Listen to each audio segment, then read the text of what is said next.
morning students, welcome to your computer class. This is the last day's worksheet which was your homework. Actually this is the exercise of chapter 6 and chapter 6 already we have completed. So I hope you have done this exercise. Now today I will solve the exercise. You just check your answer with my answer. So let's start. First one was let's review. Match the columns. Two columns are there, we have to match their data. Formatting data. What is that? To change the look of the data.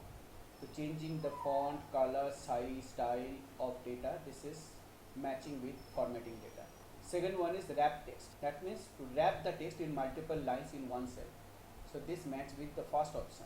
Displays the hidden text of a cell in multiple lines.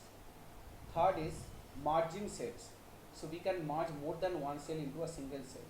So this will match with this. Combines two or more cells. Then right align. It's very simple. Align text to the right of the cell. And last one is bottom align. Align text to the bottom of a cell. Over. Now come to the exercise. Question number A. Tick the correct answer. Means multiple choice question. First question is, which of these describes how to select all the cells in a single column? Four options are there. Select the first cell in the column and press Ctrl plus Shift plus right arrow key. This is wrong. Second one is click on the column heading. This is correct. Third one and fourth one both are wrong. That means the correct answer is B. So either we can click on the column heading to select a column, or we can select the first cell of the column and then Ctrl plus Shift plus down arrow. And another way is there. We have to select any cell of the column and then Ctrl plus space to select the full column. Next question is, where is the merge and center option found? This is in alignment group. The alignment group on the home tab. No need to see the other options.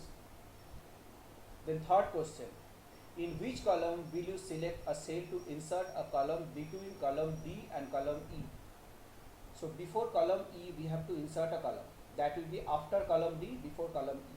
So we have to select column E to insert the column. Because whenever we will insert any column, the column will be inserted at the current column position.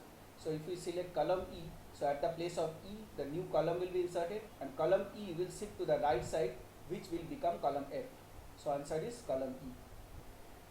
Then question number 4. Which of the following is incorrect? First option is you cannot select a group of non-adjacent cells. We can select. That means this is the correct answer. So this statement is incorrect. That means our case it is correct. Then question number 5. Which of the following is a feature used in Excel to fill data in cells automatically?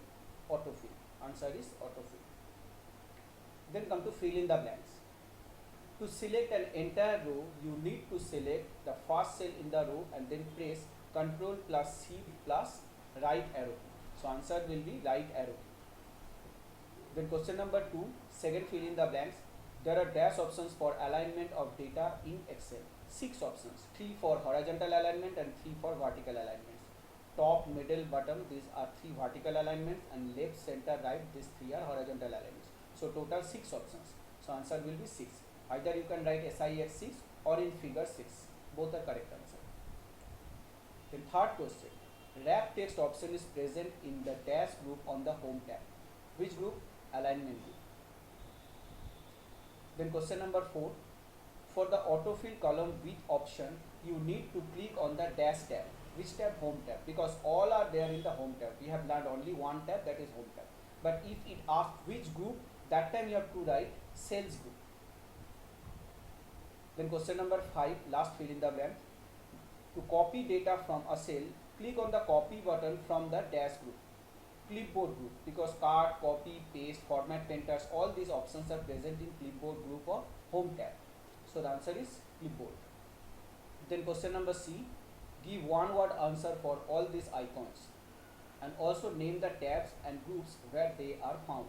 So these are the icons. You have to write down the name of the icons here in the first column, then second column for tabs and third column for groups.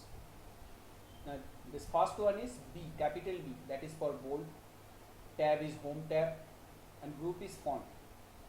The next one is font color icon, and again the tab is home and group is font.